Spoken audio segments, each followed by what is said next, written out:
يشرب الشويه اللي فيها وهو متكيف. الشويه اللي فيها نزلوا سخنين في معدته وهو مستقنيص. حلو قوي، جميل كده.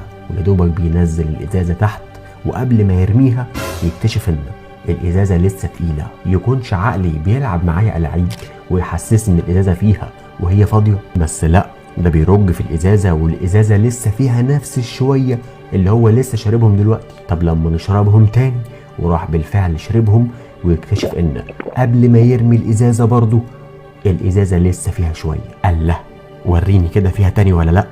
ده لسه فيها. الراجل مش مصدق نفسه، الراجل خلاص هيتجنن.